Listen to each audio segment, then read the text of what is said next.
por favor, abrir as vossas Bíblias em Atos, no livro dos Atos. É a segunda carta de Lucas, não é? É a segunda carta do evangelista Lucas, não só para o amigo e o amado Teófilo, mas também para nós hoje, como igreja. Nós estamos a beber das Escrituras do Espírito Santo para a igreja. Então os atos que o Espírito Santo provocou naquela altura na igreja, ele está na mesma onda de abraço para a igreja hoje, porque o ministério não mudou. Nós temos na mesma que pregar o mesmo evangelho, com a mesma ousadia, com a mesma capacidade que é dada pelo Espírito Santo à igreja. Amém? Então que nós possamos abrir as nossas Bíblias em Atos, no capítulo 16, e do verso 1 a 5 será o nosso texto. Nós estamos a pensar numa série de Evangelho Sem Fronteiras. Irmãos, muitas vezes a fronteira não é o nosso inimigo, é a nossa indisponibilidade. Às vezes a fronteira para o Evangelho ser pregado não são os outros, somos nós. E com mais frequência somos nós do que os outros. Mas nós temos a tendência de colocar sempre o peso em quem? Nos outros, liberando-nos dessa responsabilidade. Mas aquilo que o Evangelho de Lucas, aqui na segunda parte, nos atos do Evangelho, ou seja, nos atos do Espírito Santo, através da igreja, é dizer, a única barreira que eu encontro são vocês. Porque para Deus não há impossíveis. Então, se há alguma fronteira que se vai levantando, nós podemos ter a certeza absoluta que não é a incapacidade do Espírito Santo na nossa vida, somos nós que não estamos a transpô-la por falta de entendimento. Amém? É difícil de encaixar porque nós não gostamos dessa área. Nós não gostamos de encaixar a responsabilidade das coisas não estarem a dar certo. Mas vamos pôr as culpas no Espírito Santo. Ele perdeu a capacidade que tinha. Não. O Evangelho perdeu a capacidade que tem de salvar as pessoas? Não. Então o que é que está aqui diferente dos atos da igreja daquela altura para esta? É a força e a ousadia da igreja, a disponibilidade da própria igreja de ser igreja. Não tenhamos outra, outra consciência, ou não percamos esta perspectiva. O Senhor quer usar a sua igreja da mesma forma que usou a sua igreja no primeiro lugar. Ou seja, no início. Então nós temos que pedir, Senhor, auxilia-nos, sê connosco, guia-nos em toda a verdade, como é da tua vontade. Esta deve ser a nossa oração. Então vamos ler as Escrituras com o coração aberto, disponíveis para o Senhor trabalhar. Nós estamos a lembrar o Evangelho Sem Fronteiras, mas também estamos numa área que é a doação perfeita de Cristo, deve instigar a nossa doação. E nós entendemos que temos aqui algumas fendas que precisam de ser tapadas. Amém? Vamos ler então as Escrituras. Diz assim, em Atos 16, do versículo 1 a 5, diz, chegou também a Derbe e a Listra. Havia ali um discípulo chamado Timóteo, filho de uma judia crente, mas de pai grego. Dele davam bom testemunho os irmãos em Listra e Icónio.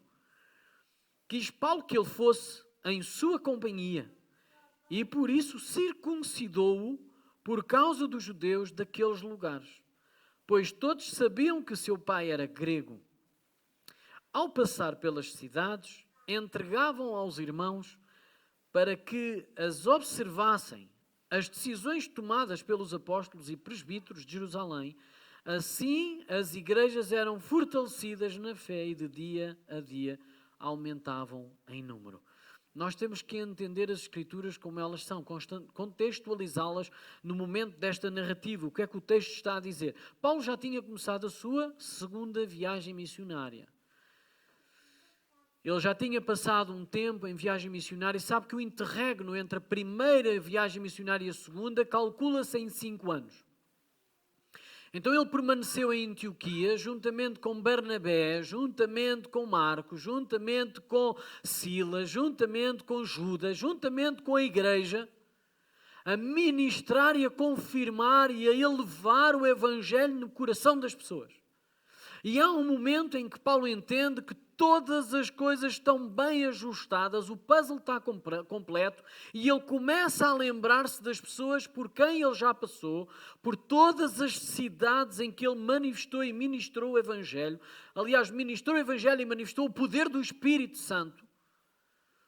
E ele começou a pensar, bom, era bom que nós fôssemos outra vez passar por todas as cidades, ministrando novamente o Evangelho, pensando nas pessoas que lá deixamos e ver como eles estão na fé. E essa ideia foi abraçada por Paulo e Barnabé. Porém, Barnabé o que é que fez? Olha, era interessante que nós levássemos Marcos connosco. Contenda grande. Contenda grande entre Paulo e Barnabé. Não foi pequena, entendemos e vimos a semana passada que muito provavelmente aquilo não passou das paredes do quarto deles, aquilo não alastrou para a igreja, não fez confusão na igreja, aquilo foi ali trabalhado entre dois líderes maduros, amigos, irmãos, com pinchas, e a igreja na realidade o que viu foi, olha, Paulo foi fazer a sua viagem missionária e Barnabé foi fazer a sua viagem missionária. Paulo não foi sozinho, ele levou ali com... Quem é que foi com ele nesta segunda viagem missionária? Nós vimos Silas. Está no versículo anterior, está ali nos versículos anteriores.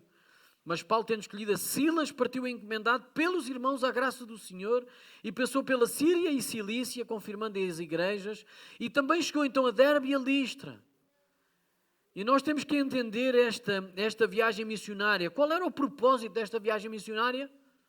Confirmar os irmãos a quem já tinha sido ministrado o Evangelho. O coração de Paulo estava a mostrar um pastoreio contínuo.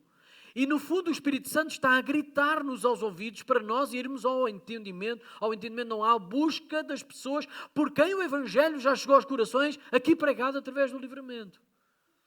Não sei se fez sentido na vossa vida agora o que eu disse. Fez sentido nos vossos ouvidos? Nós temos que fazer a nossa segunda viagem missionária. Deixem-me pôr assim umas aspas em cima.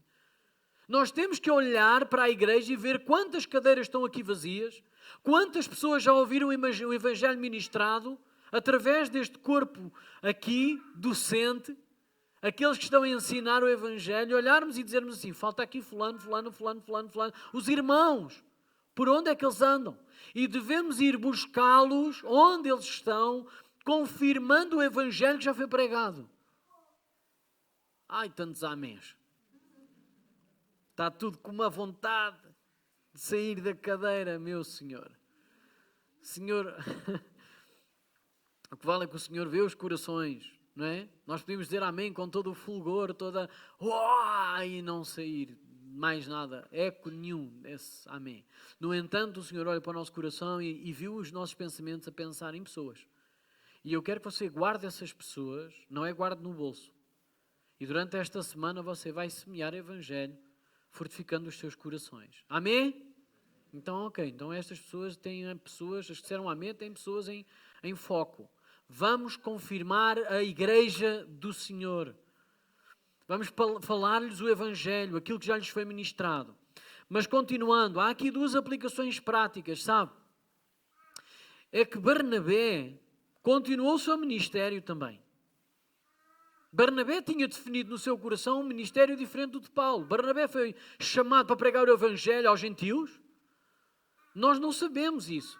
Sabemos é o que é que ele tinha feito antes de chegar a pregar o Evangelho aos gentios. Ele foi chamado filho da consolação, da exortação, do conforto, do consolo, da edificação. Ele tinha o mesmo nome que na realidade o Espírito Santo foi apresentado com Jesus ou através de Jesus à igreja. Olha, ela disse amém. Ela disse amém. Vocês conseguem não distrair-se, não conseguem? Ok. Então vá, vamos lá ser maduros. Vamos ser maduros. Sabemos que os bebés vão sempre ministrando ao Senhor. Já não sabem o que é que eles dizem. Não é? Então é assim. Eles estão a ser crianças. Estão a ser aquilo que o Senhor os criou a ser. Amém? Então nós somos adultos. Ok? Então vamos ficar aqui presos na ministração da palavra. É que eu começo a ver os vossos olhinhos à procura dos sons. Não é? E a gente vê as vossas expressões. E são animadoras de vez em quando. Outras vezes nem por isso. Graças ao Senhor por isso. Nós temos de nos amar uns aos outros nestas situações. Então Barnabé fez uma escolha. Fez a escolha de servir um ministério diferente de Paulo. O que é que ele foi fazer? Foi edificar Marcos. Uma pessoa. Uma pessoa. Paulo foi edificar as igrejas, a igreja por quem eles já tinham passado. E Barnabé foi cumprir o seu propósito pregando, exaltando, levantando, edificando uma pessoa. Marcos. É interessante que eu, à medida que estava a pensar nesta pregação, fui fazendo o estudo e a pensar assim, realmente já aprendi mais uma coisa. E é muito importante. Porque nós temos aqui duas perspectivas, na pessoa de Marcos e na pessoa de Barnabé. Quando Barnabé foi pegar em Marcos, ele foi para onde? Para Chipre. E Marcos tinha desistido de seguir esta ministração do Evangelho juntamente com Paulo e Barnabé em Chipre. Em Pafos, na ilha de Pafos. No fundo, ali na cidade de Pafos, que é em Chipre, na ilha de Chipre. Então Barnabé pegou em Marcos e levou-o ao ponto onde ele tinha desistido. Não sei se faz sentido para vocês aquilo que eu estou a dizer. Quando nós vamos edificar a vida de uma pessoa, nós temos que ajudá-las, não é a esquecer o passado, não é a meter o lixo para debaixo do tapete, é a enfrentar os seus próprios erros e os seus próprios medos. Amém? Então Barnabé pegou em Marcos e levou-o para o lugar da desistência, para o lugar da falha, para o lugar de onde ele não teve mais forças para seguir. E foi aquilo que fez com que Paulo olhasse para ele anos mais tarde e dissesse: não quero que ele seja a minha companhia neste ministério. Então na pessoa de Marcos nós aprendemos uma coisa, é que nós para seguirmos mais à frente, muitas vezes temos que enfrentar os nossos próprios medos. Nós temos que enfrentar aonde erramos. Nós temos que ir ao lugar de desistência. Onde é que eu fiquei? E muitas vezes temos pessoas ao nosso lado, que é a pessoa de Barnabé, que é dedicar-se inteiramente a uma só pessoa. Para bem de quem? De Barnabé? Não. Ele até perdeu a companhia de um homem excelente que é Paulo. Mas Paulo também perdeu a companhia de um homem excelente que é Barnabé. Porque foi quem levantou Paulo e lhe deu a mão quando ele não era reconhecido por ninguém. Então Barnabé simplesmente foi honesto à sua chamada. Filho da consolação. Foi assim que ele foi reconhecido. Porque era isso que ele manifestava, dom de Deus. Chamada do Senhor. Para levantar quem estava caído, para fazer conhecido quem não era conhecido, para trazer à comunhão quem era excluído. Então muitas das vezes nós pensamos assim, eu quero ser como Paulo, mas sabe uma coisa, a igreja não fica edificada se não tiver Paulos e Barnabés. E Barnabé desistiu de um bom ministério, não ouvimos mais, não lemos mais sobre Barnabé. Barnabé desistiu de fazer parte da história, deixe-me fazer assim, parte do filme, para cumprir a sua chamada. Será que nós somos capazes de sair da ribalta, dos holofotes, só para cumprir a chamada do Senhor? Ouça, irmão, isto é um desafio muito grande. Barnabé foi capaz. Nós precisamos de ser capazes. De perceber que vamos deixar de ser lidos, deixar de ser ouvidos, para manifestar o dom de Deus que Ele nos chamou a ser numa só pessoa. Mais tarde vimos o quê? Paulo a dizer, olha, traz-me Marcos porque ele me é útil ao ministério. Porquê? Porque Barnabé desistiu dos holofotes, de uma chamada que ele não tinha, para cumprir a chamada que ele na realidade tinha. E ele nunca foi desonesto dessa chamada. Então, na pessoa de Marcos, se vocês se encontram na pessoa de Marcos, vocês têm que enfrentar os vossos medos, têm que ir ao lugar da desistência, têm que ir ao lugar da derrota para ir mais além. Se vocês se encontram no lugar de Barnabé, olhem à vossa volta e olhem para quem precisa dessa mão amiga, desse ombro amigo, de alguém que vai ministrar o Evangelho, de alguém que vai levantar-nos do lugar onde nós estamos. ou alguém que está lá.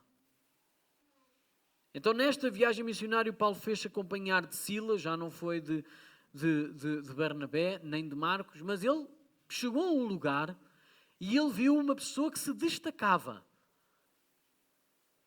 Um rapaz jovem. Dizem os historiadores que muito provavelmente Timóteo nesta altura tinha 19 anos. Ouça, 19 anos. Quantos jovens estão aqui com 19 anos? Ou perto de 19 anos? Ali, entre os 16 e os 22. Vá, levantem lá as mãos no ar. Não é tarde para serem chamados ao ministério. Está na hora. Sabe porquê é que eu disse antes e depois? Porque Timóteo com 19 anos, vamos assinar esta rúbrica de idade. Com 19 anos, ele não começou o ministério. Ele já era conhecido pelo seu ministério, pela sua boa capacidade, pela sua dedicação, pela sua doação aos outros. Então ele era conhecido de tal forma que se destacava, e Paulo, quando chegou a Listra, disse: olá, extraordinário, pá. Era a peça que me faltava. Eu quero ao meu lado. Ouçam. Ele tinha aberto mão, ele tinha já aqui aberto a possibilidade de estar com Barnabé. E agora um moço de 19 anos vem colmatar a ideia que Paulo tem de, olha, esta pessoa vai ser uma pessoa-chave no meu ministério. Sabe porquê? Porque ele não estava a pensar apenas naquele momento. Sabe o que é que anos mais tarde, provavelmente 20 anos mais tarde, sabe o que aconteceu? Timóteo foi enviado para a igreja mais difícil de todo o mundo.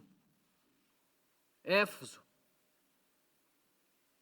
Para a cidade que tinha uma deusa que servia para tudo quanto era mama. Tem noção disso? Tudo quanto era pedidos, Diana dos Efésios. E ele foi enviado para lá. Então os jovens com 19 anos, com um pouco menos ou um pouco mais, não é tarde de começar o evangelho, não é tarde de começar o ministério. Não espere por o amanhã. É hoje que nós começamos a trabalhar quem nós somos. O caráter de Deus em nós. Não é amanhã, é hoje. Mudando a nossa forma de pensar, mudando a nossa forma de falar, mudança da nossa forma de agir, a nossa forma como nos relacionamos com os outros. Eu quero lembrar o seguinte, que esta partilha, eu quero vos contextualizar do meu propósito de partilha. Nós temos começado com a doação perfeita, lembra-se disso? A doação de Jesus. João 3,16. Porque Deus amou o mundo de tal maneira que deu o seu Filho unigênito para que todo aquele que nele crê não pereça, mas tenha a vida eterna. E depois nós vemos a conclusão ou o resultado disso na nossa vida. Não foi apenas que Deus doou tudo. Eu até me lembro de ter dito esta frase. Deus não doou nem pouco nem muito, foi tudo. E agora o que é que Ele pede de nós? 1 João 3,16. Nisto conhecemos o amor. Ouça, não diz o amor de Deus, diz o amor, porque não há amor além de Deus. Porque Deus é amor.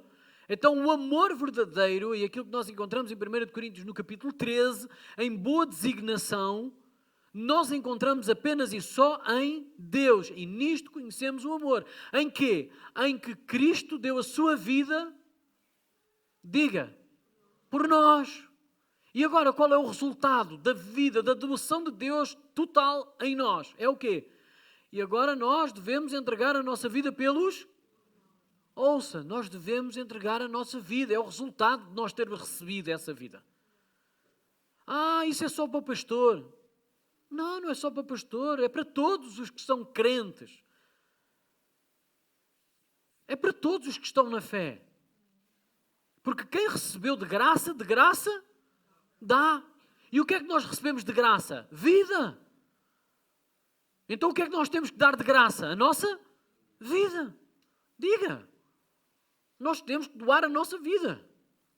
Pela graça do Senhor que recebemos. Faz sentido? E nós começámos por aqui.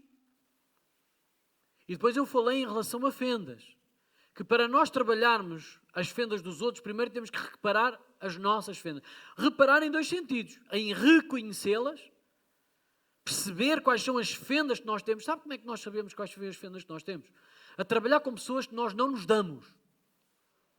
Quer crescer?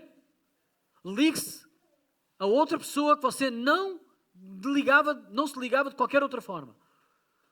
Quer ser edificado realmente? Então junte-se a quem você não consegue considerar.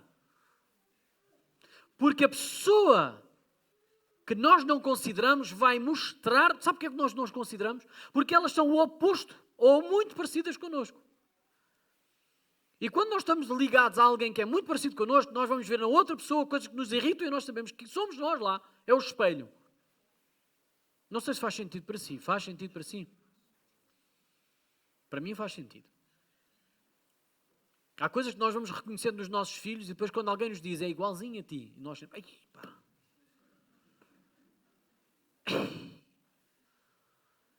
Era o que mais faltava. Estar a alimentar uma outra pessoa que eu já não queria ser.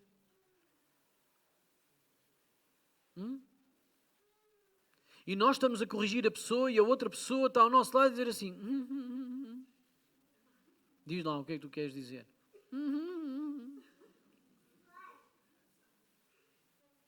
Está tudo dito. Eu sou assim. Então quer crescer? Olhe-se ao espelho. Reconheça as suas falhas.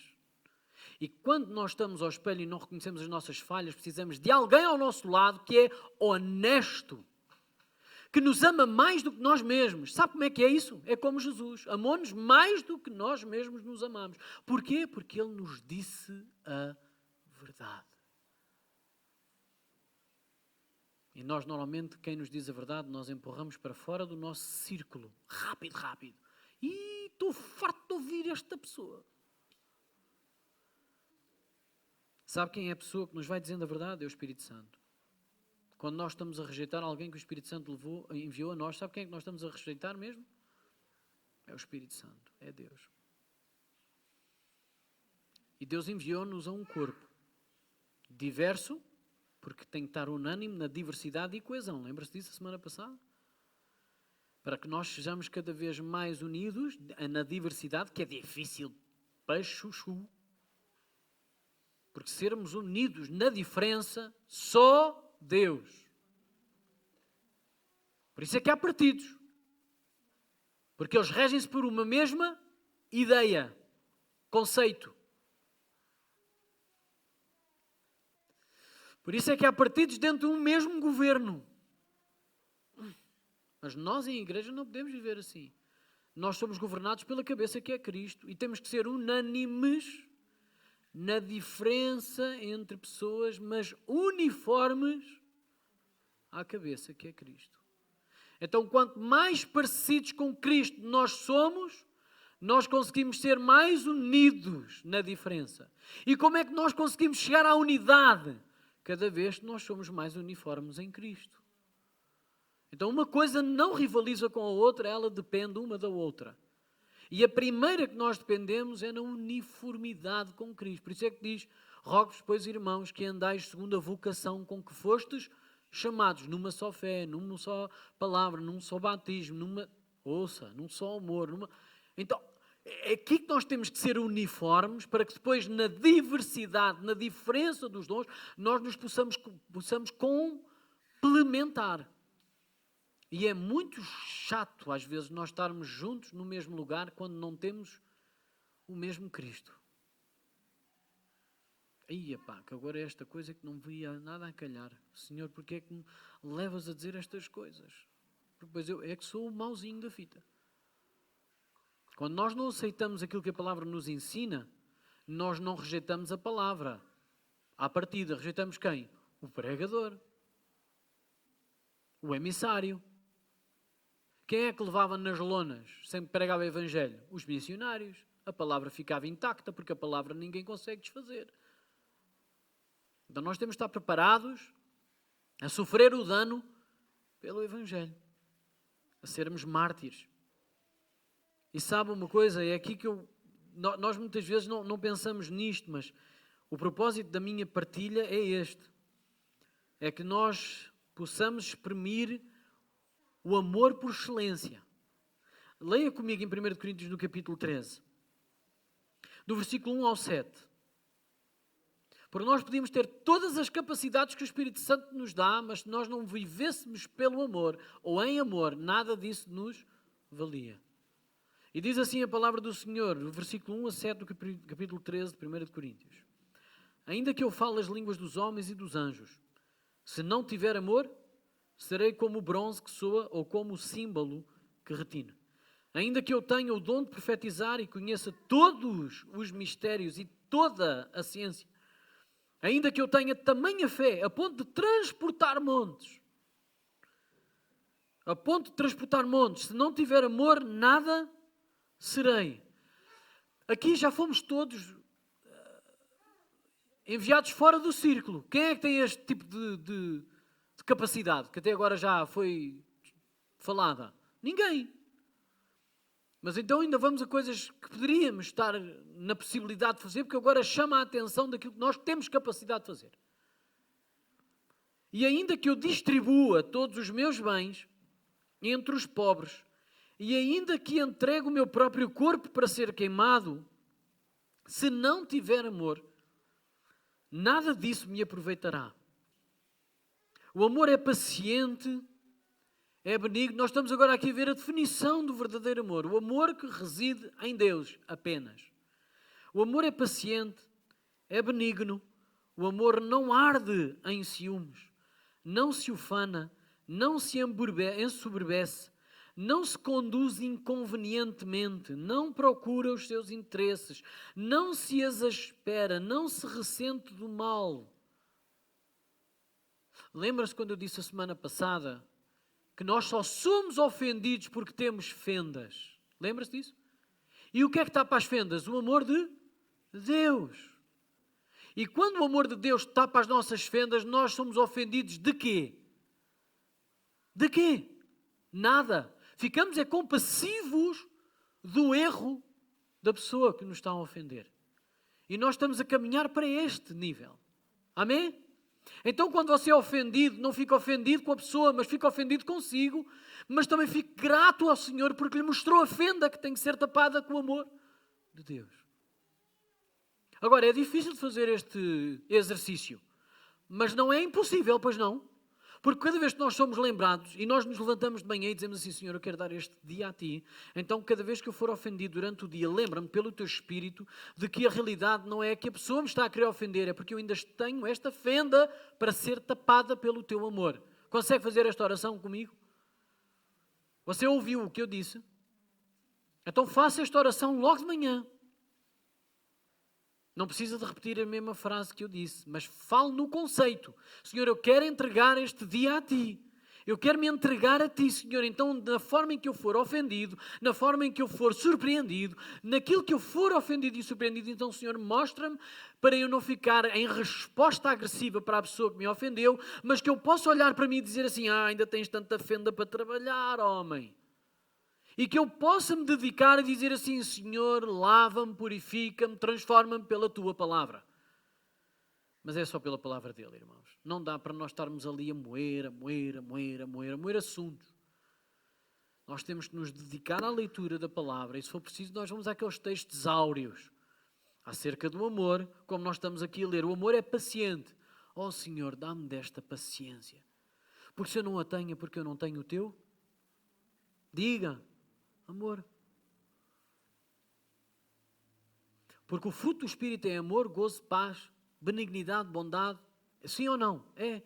Então a temperança e o domínio próprio também fazem parte disto. Então o amor faz parte disto. Então se nós não temos esta paciência é porque nós não temos verdadeiro amor. E falta-nos tapar essas fendas com o amor de Deus. Então o amor é paciente, é benigno, o amor não arde em ciúmes, não se ufana, não se ensoberbece, não se conduz inconvenientemente, não procura os seus interesses, não se exaspera, não se ressente do mal, não se alegra com a injustiça, mas regozija-se com a verdade. Sabe porquê que eu estou a buscar este versículo da verdade? Porque nós não queremos sofrer o dano, mesmo quando estamos abonados pela verdade. E sabe o que o amor está a dizer? Quando nós temos a verdade, nós sofremos o dano por amor aos outros. Não sei se fez sentido para si ainda, mas vai fazer. Porque o resto do texto mostra-nos isto. O resto do nosso texto, não este agora.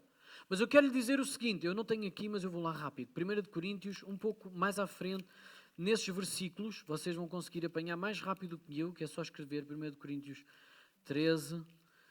E os versículos após, eu não pus aqui, mas nós temos aqui no capítulo 13, um pouco mais à frente, que diz assim: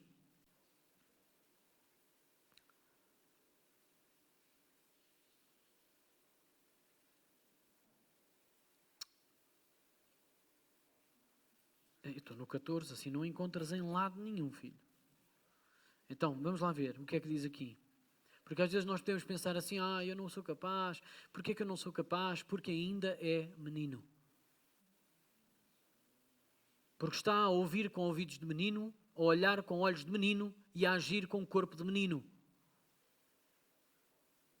Então, irmão, o que é que eu tenho que fazer? Dispa-se, homem e mulher de Deus, desse menino.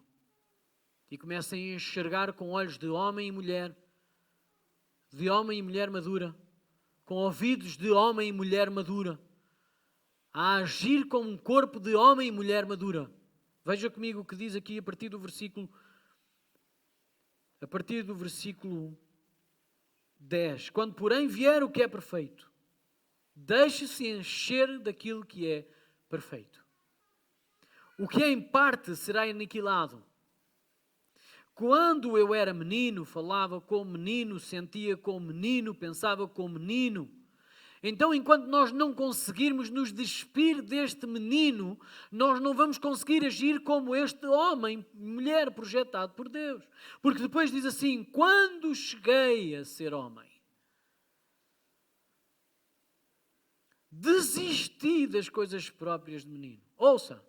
Aqui não está a falar de idade, está a falar de consciência. Quando eu tomei a consciência de que o resultado da minha vida era porque eu ainda não tinha sido maduro, e enquanto não desisti, não me despi este menino que comanda as minhas vozes, sejam elas na cabeça, sejam elas a sair da minha boca, eu não vou ser um homem maduro em Cristo.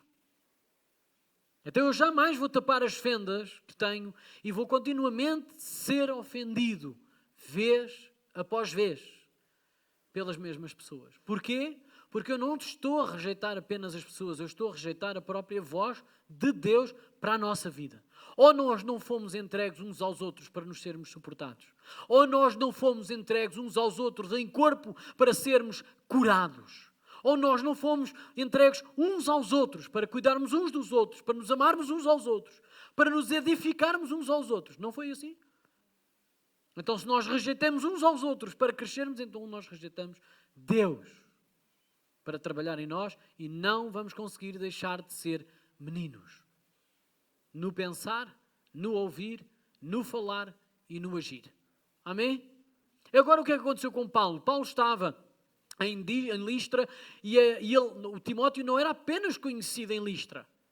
Não eram apenas os vizinhos que falavam bem dele, não era apenas a família que falava bem dele, mas era toda a cidade de Listra, mas também em Icónio, nas vizinhanças. E isto é muito importante, e isto chamou a atenção de Paulo, e Paulo disse, olha, ok, eu quero levar este menino comigo. Eu quero levar este menino comigo, porque Paulo não estava a pensar apenas naquele dia, mas ele estava a pensar no reino de Deus a ser desenrolado mesmo depois dele. Então peço à igreja que possa entender estas palavras que eu estou a falar hoje. Porque eu neste momento estou-me a aproximar dos 50 anos. Talvez não pareça. Mas o Senhor com um raio pode me tornar ontem. Entendeu? O Senhor pode, na sua vontade, de retirar-me. E nós temos que construir a igreja a pensar não só no presente, não esquecendo o passado, mas construindo um futuro. E o futuro não se constrói amanhã, constrói-se hoje. Não sei se faz sentido para vocês. Então Paulo, mais próximo da minha idade, estava a contratar um Timóteo com menos 20 e tal anos do que ele. Faz sentido? Porque Paulo sabia que mais tarde estaria a escrever uma carta a Timóteo a dizer: combati o bom combate, acabei o quê?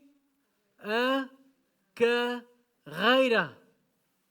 Céus e terra passarão, mas a palavra do Senhor permanecerá para todo sempre. Mas como é que eles vão ouvir se não há quem pregue? Faz sentido estes versículos assim na sua cabeça? Eu estou a pegar em vários versículos seguidos.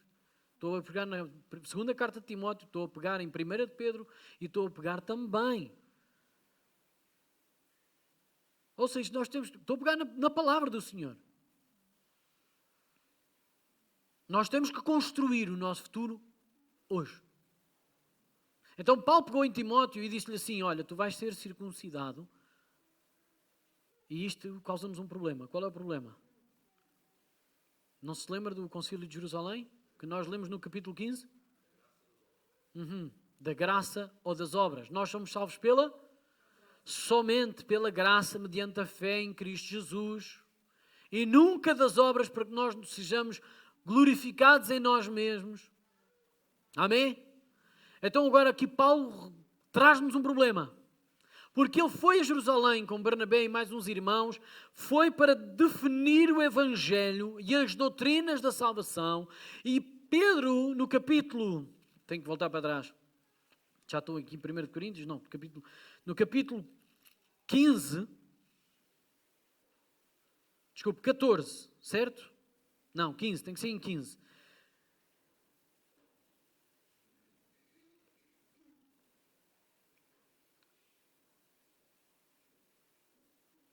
Deixa-me ver aqui onde é que está. Estamos aqui. No capítulo 15, versículo 11. Pedro dá assim um martelo em cima da mesa. Como que ia dizer, está resolvido o nosso assunto acerca da doutrina da salvação. Diz assim no versículo 11, mas cremos que fomos salvos pela graça do Senhor Jesus, como também aqueles o foram. Não há ninguém que seja salvo pelas suas obras, mas todos estamos incluídos na salvação somente e somente pela graça do Senhor Jesus. Então, mediante a fé que depositamos nele, nós somos salvos.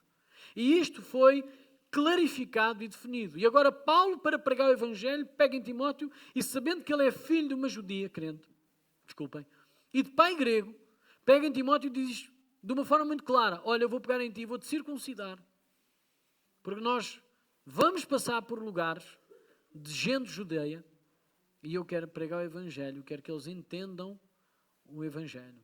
E isso é um bocado confuso. Então, porque nós temos muitas vezes assim, olha, eu vou pregar a verdade. Quem quiser aceita, quem não quiser não aceita. É assim ou não é que a gente às vezes fazemos? Ou dizendo também, jamais irei ceder por falta de entendimento de um outro irmão. Não vos aconteceu já? Não, porque se eu ceder, o que é que vai acontecer? A pessoa nunca vai aprender. E o que é que nós estamos a fazer naquele momento? Se calhar é hipotecar toda a capacidade de entendimento da pessoa, porque ela vai se fechar numa concha e jamais nós vamos conseguir abri-la. Porquê? Nós vamos ceder na doutrina? Não. Paulo deve ter explicado as coisas ao pormenor a Timóteo até que ele decidisse por ele mesmo ser uma testemunha viva, sabe? Uma carta viva do Evangelho que vai ser pregado. Aquilo que Timóteo decidiu é assim: eu, por amor aos meus irmãos, eu vou ser circuncidado não porque eu preciso, porque eu já sou salvo, mas para que a minha vida não seja impedimento de outros ouvir o Evangelho à partida e conseguirem entender a verdade do Evangelho e depois perceber o seguinte: uau, Timóteo, preciso falar contigo. Se tu não precisavas de ser circuncidado, e nós entendemos isto pelas cartas que vocês nos escreveram, já vamos lá ao texto, porquê é que tu te submeteste a uma circuncisão? E ele poderia dizer assim: por amor a vocês, não por causa de mim, não por causa da minha salvação, mas porque eu sabia que era um impedimento de vocês me aceitarem e eu pregar o Evangelho. E vocês não iam ouvir mais a verdade e hipotecavam a verdade no vosso coração, porque eu não era circuncidado, que é apenas um requisito vosso. Ouça, Timóteo o que fez foi ser uma carta viva do Evangelho por amor aos irmãos. Leia comigo o versículo 3 do nosso texto.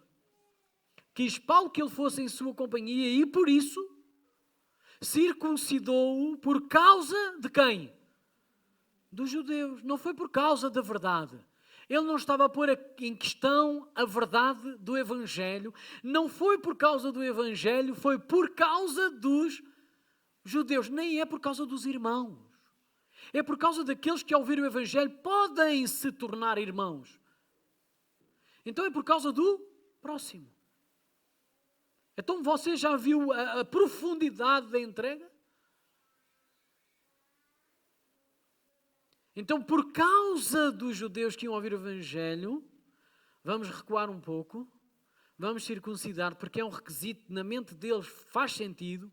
Para ti é só apenas seres mártir, testemunha, porque tenho ouvido muitas vezes esta frase: 2 centímetros para a frente não é circuncidado, 2 centímetros para trás é capado.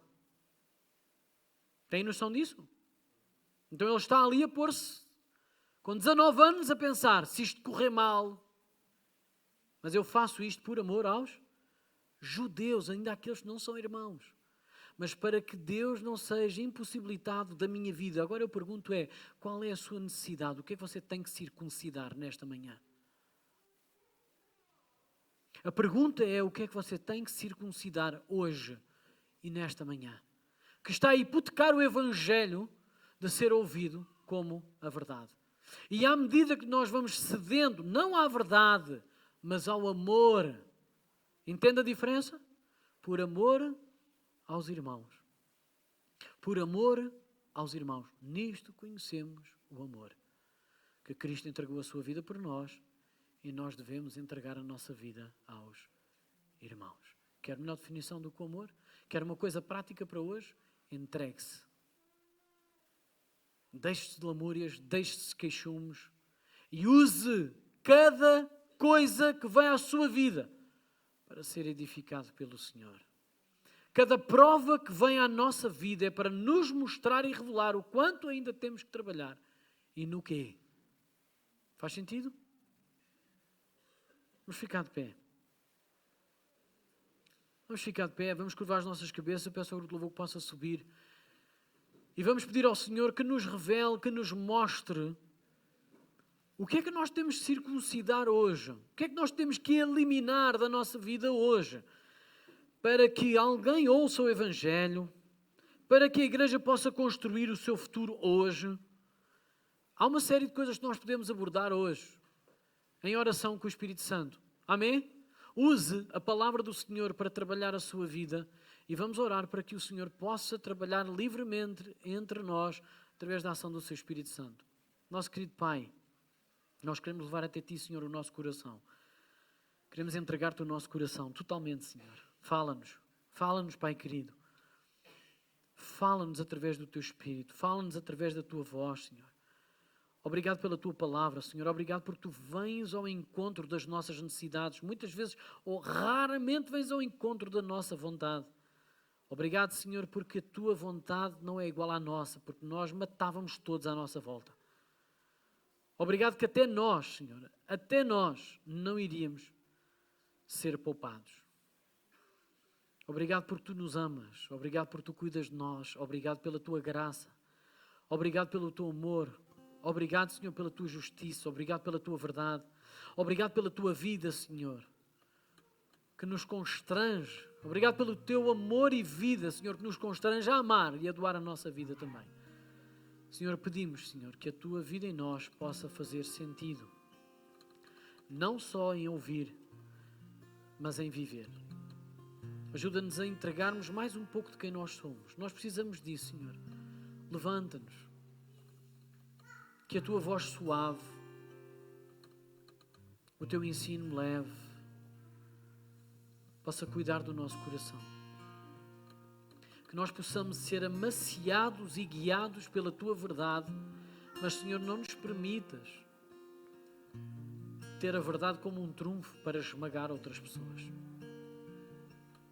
Ajuda-nos a entender que a verdade deve ser entregue em amor, da mesma forma que nós recebemos em amor a mesma verdade. Não nos permitas ser como os fariseus, que para entregar a Tua verdade foi dura e pesada. Mas ajuda-nos a ouvir as palavras do nosso Senhor Mestre. Vinde a mim, todos estáis cansados e oprimidos, e eu vos aliviarei. Tomai do meu jugo, que é leve, e do meu fardo, do meu jugo que é suave, e do meu fardo que é leve. Senhor, ajuda-nos a ser neste mesmo calibre, a viver a verdade para nós, a sermos transformados pela verdade, mas a entregá-la em amor. Ajuda-nos a não abrir mão da verdade, mas ajuda-nos a conjugar isso com o Teu amor. Ajuda-nos a amar quem nos é desconfortável, Senhor. Poderia dizer já, ajuda-nos a amar o nosso inimigo, mas eu acho que isso toca-nos nos ouvidos. Acho que entra de um lado e sai pelo outro. Ajuda-nos a amar quem nos é desconfortável, Senhor. Quem nós não queremos ouvir, quem nós não gostamos de ouvir. Ajuda-nos a abrir mão, Senhor, do nosso orgulho. Tu dizes, Senhor, na Tua palavra, que aquilo que fez diferença entre uma e outra coisa, a mostrar a verdade, é que Tu és manso e humilde de coração. E os fariseus não eram. Eram orgulhosos. Ajuda-nos a despir deste orgulho que muitas vezes comanda a nossa vida, Senhor. Ajuda-nos a perder esta mania que temos sempre a verdadeira razão, que temos sempre a honestidade e a sinceridade do nosso lado, e os nossos irmãos são todos, ou os nossos irmãos ou mesmo os outros, são todos hipócritas, insinceros e que nunca conseguem chegar à fasquia de quem nós já somos. Ajuda-nos a despir deste pensamento menino e ajuda-nos a caminhar em mansidão e humildade, Senhor, para que a Tua palavra possa surtir efeito na nossa vida e na vida de quem nós pregamos, de quem nós vivemos, a de quem nós nos entregamos, Senhor. Senhor, isto nós não te pedimos em nosso nome, não te pedimos para a nossa glória, isto nós pedimos em nome do Filho amado, Jesus Cristo. E não somente assim, mas pedimos no nome do Pai, do Filho e do Espírito Santo. Queremos que a nossa vida Te exalte, toque, Senhor, o Teu coração, mas principalmente toque o coração a quem nós levamos a verdade do Evangelho. Porque sabemos que esse é o Teu propósito. Tu dizes que nós não podemos amar-te se não amarmos o nosso irmão, é hipocrisia da nossa parte, é mentira nossa. Ajuda-nos, Senhor, a amar quem nos é desconfortável. Em nome de Jesus. Amém. E amém.